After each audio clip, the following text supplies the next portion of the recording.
Hello, this is Omi Naruzi with Team SideScroller, and this is the final demo for our entire project. I'll start off with me. Hello, this is Omi Naruzi with a quick recap of what I did for the project in mobile apps. In the first sprint, my first user story was, as a player, I want to have a left and right arrow button to push on the game screen that informs me that I can move left or right so that I can approach or avoid enemies. Acceptance criteria was when the game is open, there should be a left and right arrow showing the player that they can move left or right respectively. And here we are on the game screen. If you look at the bottom left, we have a left arrow button and a right arrow button. My second user story was, as a player, I want to press the left or right arrow button so that I can approach or avoid enemies. The acceptance criteria was when the game is open and the user clicks on the left or right arrow, the player should move to the left or right respectively. And if I press the left button, I move left. If I press the right button, I move right. For Sprint 2, my user stories were, as a player, I want to press the screen above me so that I can perform a ranged attack. And the acceptance criteria was when the game is open and the user clicks on the screen in any direction above them, a ranged attack is performed. If I press above the player, I throw shurikens. The second user story was, as a player, I want to have a finite amount of projectiles for a period of time so that I cannot just constantly fire projectiles all over the screen. Acceptance criteria: when the game is open and the user fires a projectile, the amount of projectiles should decrease until he has none. After a short reloading period, the projectile amount should replenish. And here we are again. If I continue to touch the screen, I fire shurikens until I have none, and now I can't throw anymore. It should be noted that the reloading feature was removed when we decided to make droppables, which are little items that allow you to refill things like shurikens. On Sprint 3, my user story was, as a player, I want my projectiles to kill enemies so that I can raise my score. The acceptance criteria being when the game is open and the player fires a projectile that hits an enemy, the enemy dies with a cool animation. Now if I fire a projectile at a flying enemy, that enemy dies also with a cool animation. The second user story was, as a player, I want my melee attacks to kill enemies so that I can raise my score. The acceptance criteria was when the game is open and the player uses his melee to hit an enemy, the enemy dies with a cool animation. Here we are. Now, if I slash at an enemy, the enemy dies with a cool animation. Let's show that one more time. There we go. My third user story was, as a player, I want the score displayed on the screen to increase with each enemy I kill so that I can keep track of my points. Acceptance criteria was when an enemy is killed by the player, the scores displayed on the screen should increase by 10 for each enemy killed. Here we are. If I kill an enemy, my score goes up by 10. Let's do this one with the flying enemy. Also increased by 10. For Sprint 4, my first user story was, as a player, I want enemies to drop items that replenish my number of projectiles or health so that I have the chance of not running out. The acceptance criteria was when the game is open and the player kills an enemy, there should be a random chance that the enemy drops an item that falls to the ground that replenishes the player's related resources upon collision with the player. Here we are again. Now I'm going to kill a bunch of enemies and see if I can get any of them to drop something. And there's a health droppable. Almost immediately. There we go. Not all of them drop something, so that's good. We have another health droppable over here. I get hit so they actually do something. So there's that. And we have a couple shuriken droppables that were dropped by enemies that were killed over here.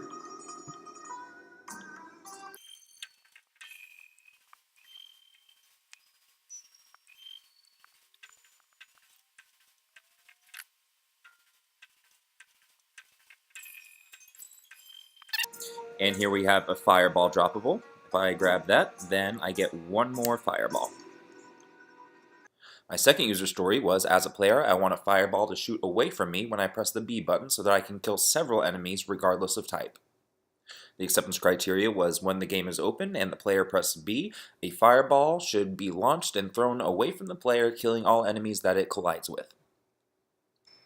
And as I showed previously, if I press the B button, I fire a fireball that goes through multiple enemies and kills each of them.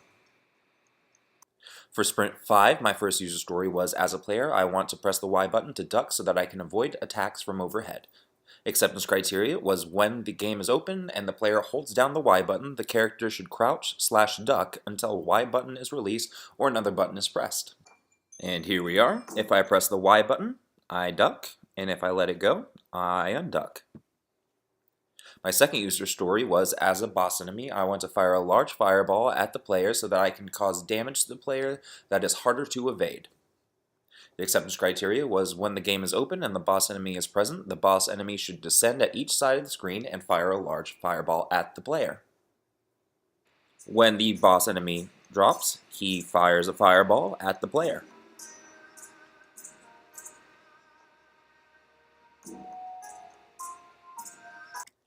My third and final story was, as a boss enemy, I want to travel quickly across the screen and descend to attack the player so that I am harder to attack. The acceptance criteria was when the game is open and the boss enemy is present, the boss enemy should travel quickly across the top of the screen and descend to attack the player. If the boss enemy is hit by the player, it should perform a berserk motion by darting across the screen twice. And here's the boss enemy. As you can see, he moves from left to right and right to left across the top of the screen, and he descends.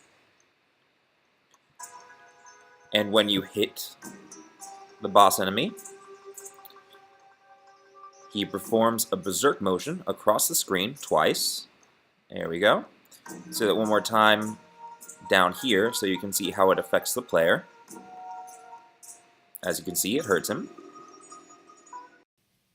Hello, this is Taro Tachibana, and today I'll be going over my final sprint. Now, under my first user story, under movement functionality, I have, as a player, I want to press the A button so that I can perform a jump straight up. And the acceptance criteria is that when the game is open and the user clicks the A button, the player should jump straight up and fall back to the ground. I'm going to bring in my emulator. I'm going to press the A button. You see that he jumps up, straight up, and right back down to the ground. For my next user story, I have, as a player, I want to press the left or right arrow button combined with the A button so that I can jump diagonally. And the acceptance criteria for that is that when the game is open and the user presses the left or right arrow combined with the A button, the player should jump diagonally and land on the ground. Alright. Jump, arrow, move.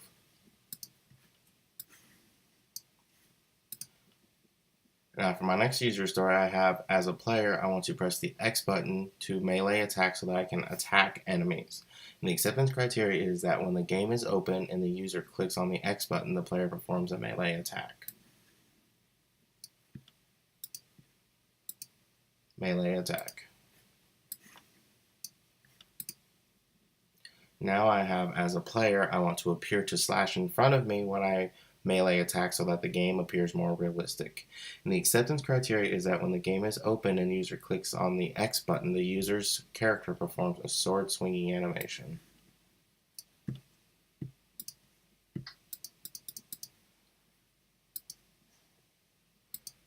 As you can see, he's performing the sword swinging animation.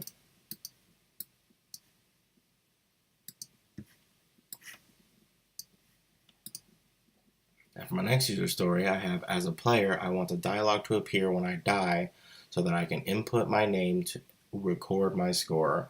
And the acceptance criteria is that when the game player runs out of health, a dialogue fragment should appear requesting the user to input his or her name. The name and score should then be recorded in game storage. So I'm going to go ahead and die.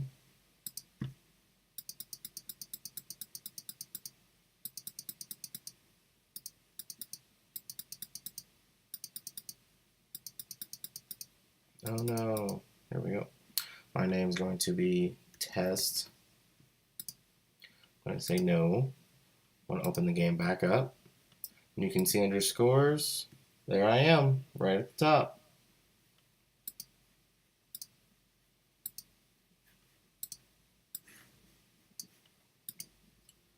Now you can see under my next user story I have as a player, I want the dialogue to appear after the game over dialogue asking if I want to play again. And the acceptance criteria is that when the player inputs his name and presses OK, another dialogue should appear asking if he or she wants to play again. If yes is pressed, the game should restart. If no is pressed, the game should exit.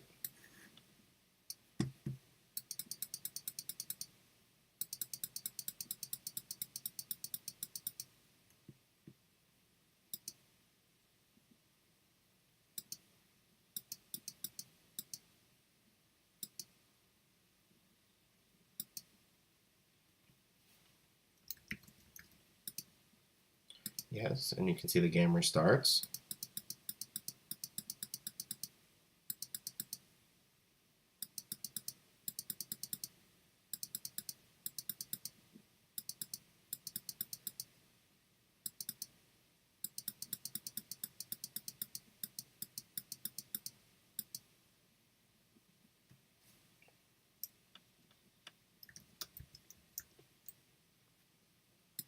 And you can see when I press no, the game is closed.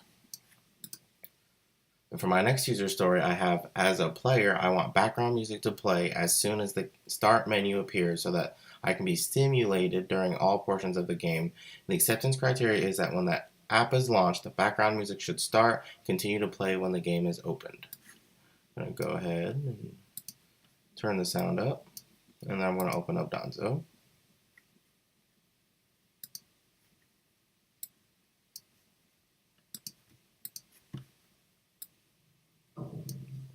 You can hear the start menu music playing.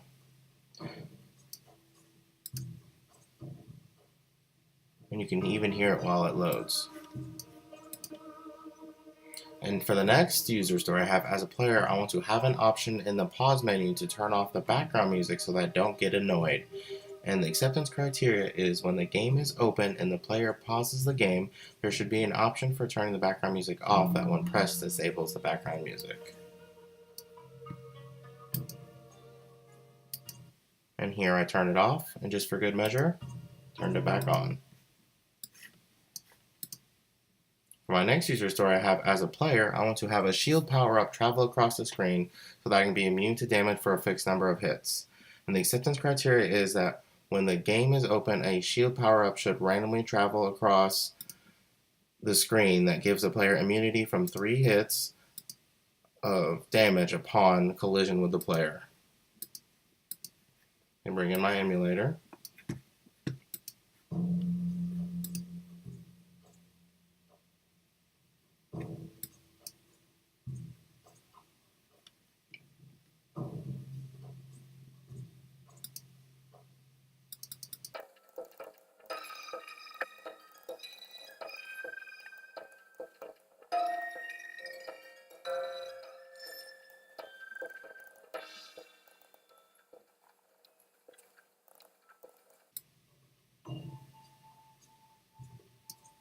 And there is a shield power-up icon randomly traveling across the screen.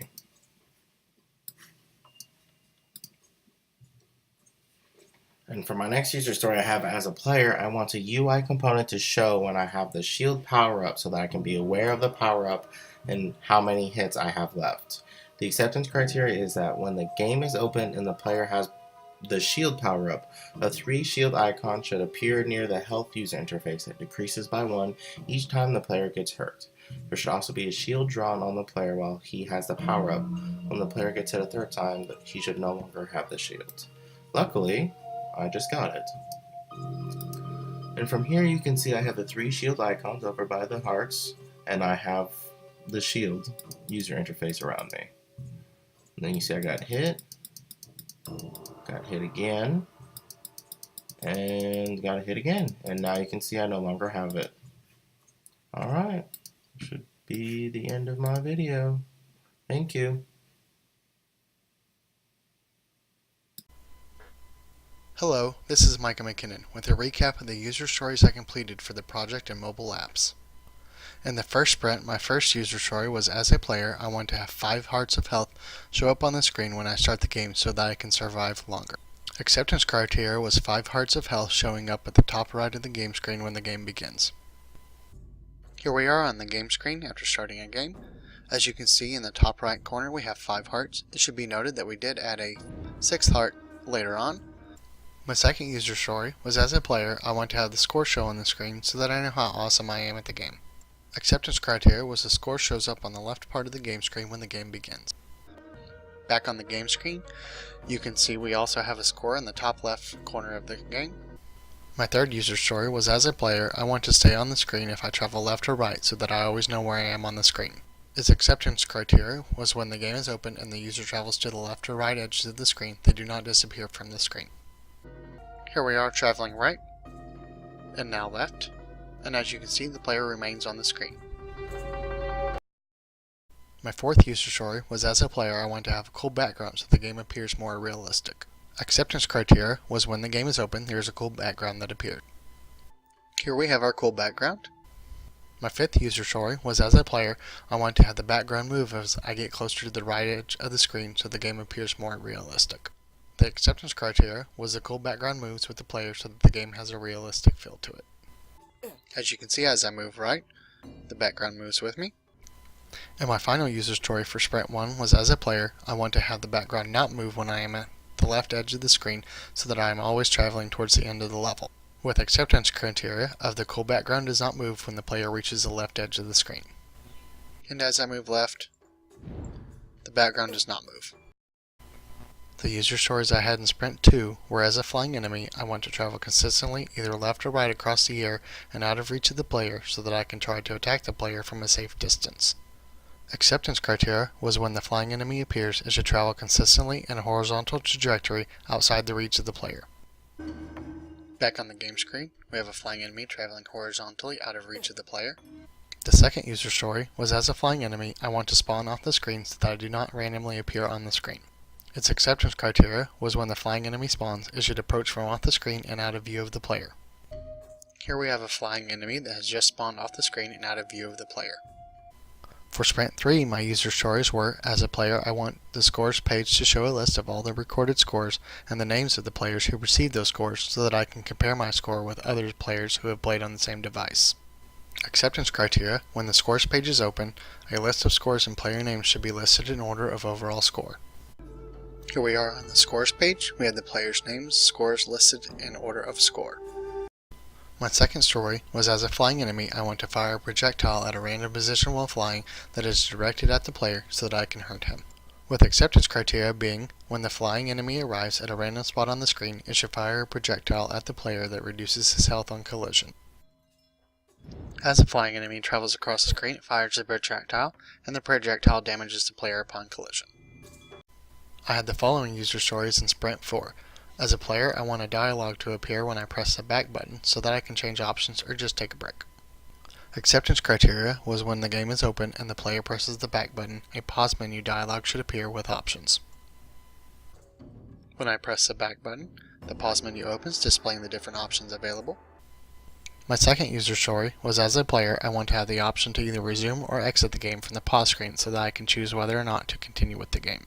Acceptance criteria, when the game is open and the pause menu is open, there should be options to either resume the game or to exit it. Back on the pause screen, we have options to either resume or exit the game.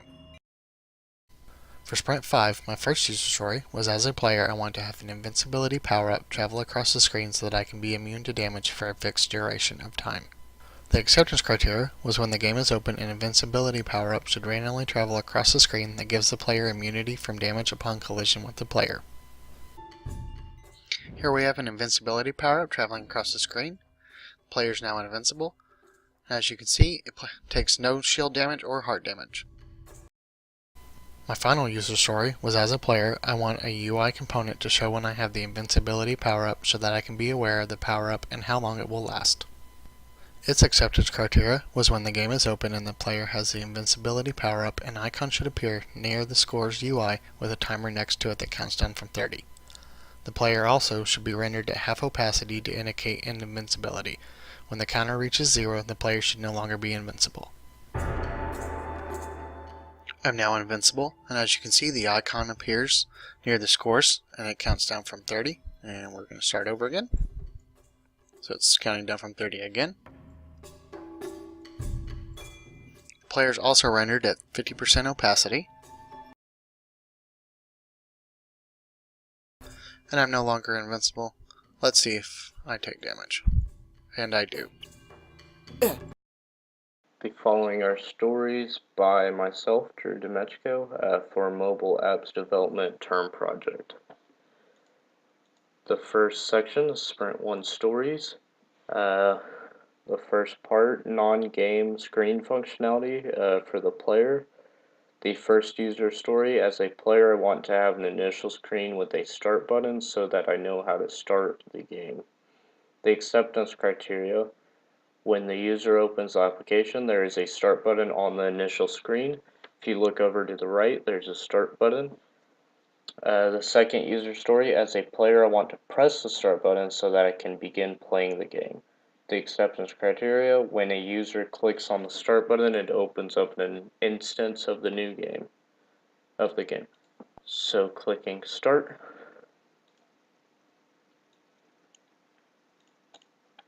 The instance of the new game is right here.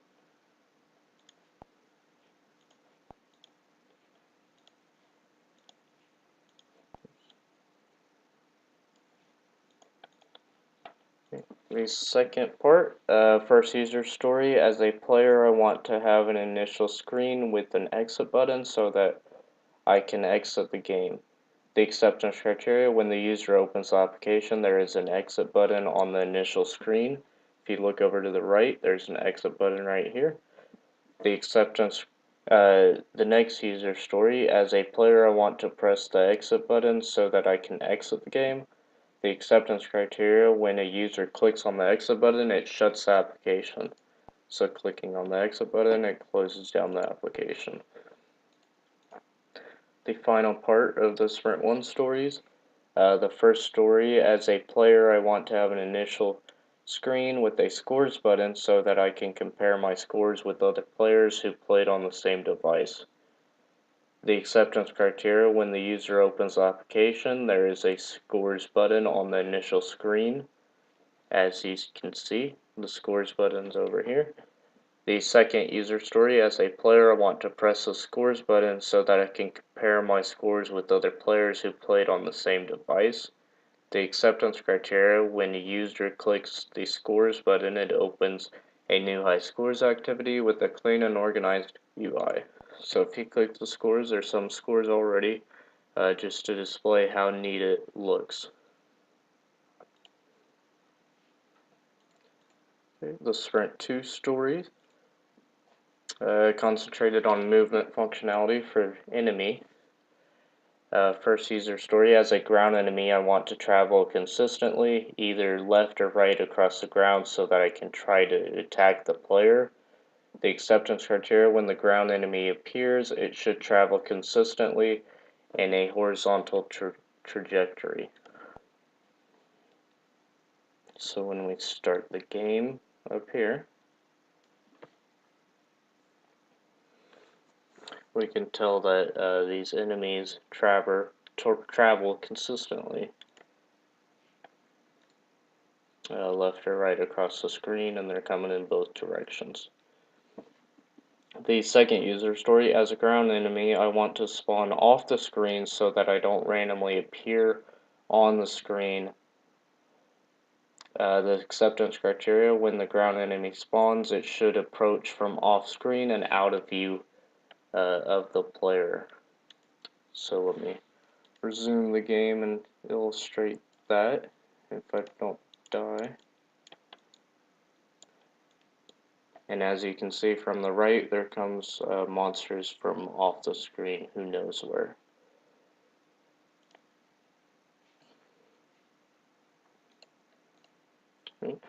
Sprint 3 story, focused on attack functionality for the enemy. The user story, as a ground enemy, I want to collide with the player so that I can hurt him. The acceptance criteria, when the ground enemy collides with the player, it should hurt the player, reducing his health. So when we resume, I get hit by this enemy from the left, and you could tell it takes down my health up here. The second user story, as a subtype of ground enemy, I want to glide with the player and have defenses so that the player cannot just jump on me to hurt me.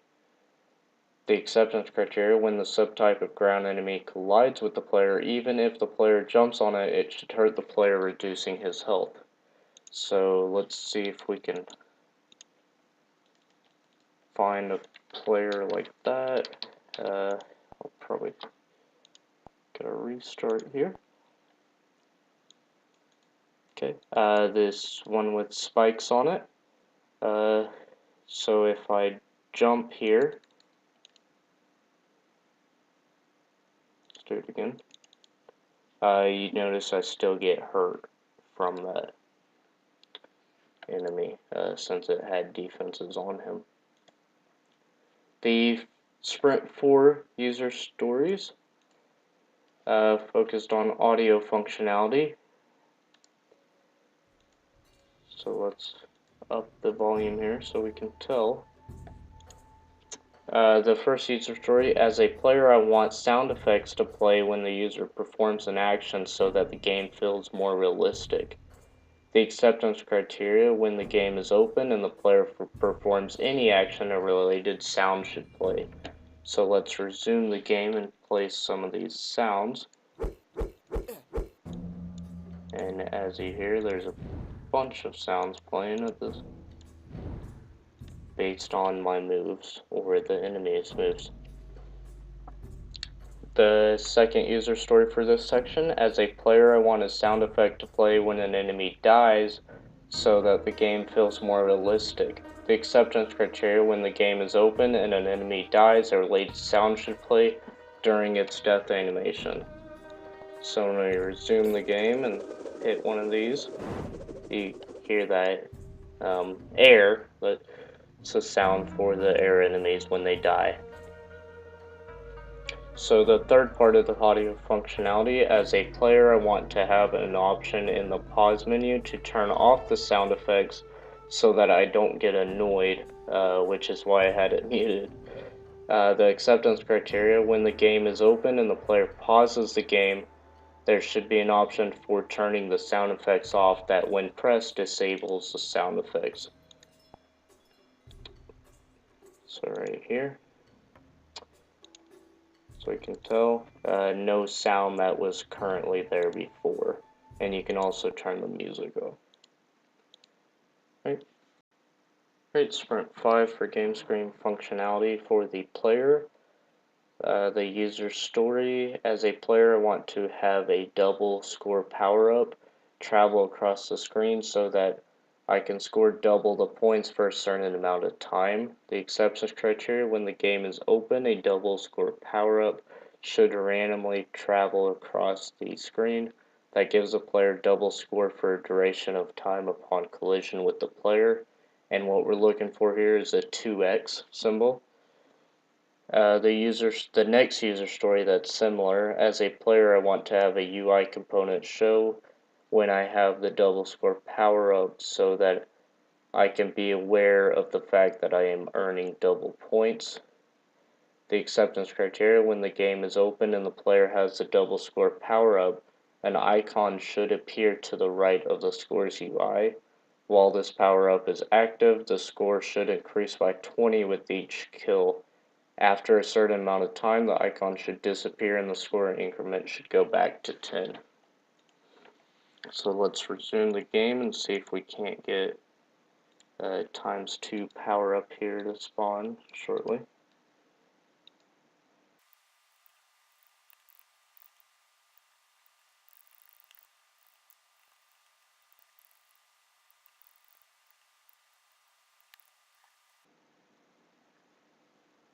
Right, and here's the ×2 power up.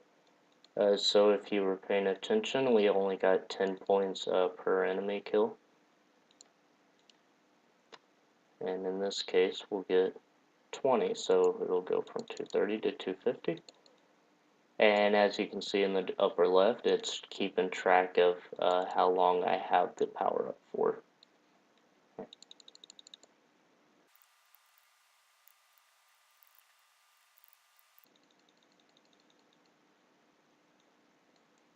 Right, and it's down right now, so this enemy should only give me 10 points instead of the power up, which would be 20. So from 340 to 350.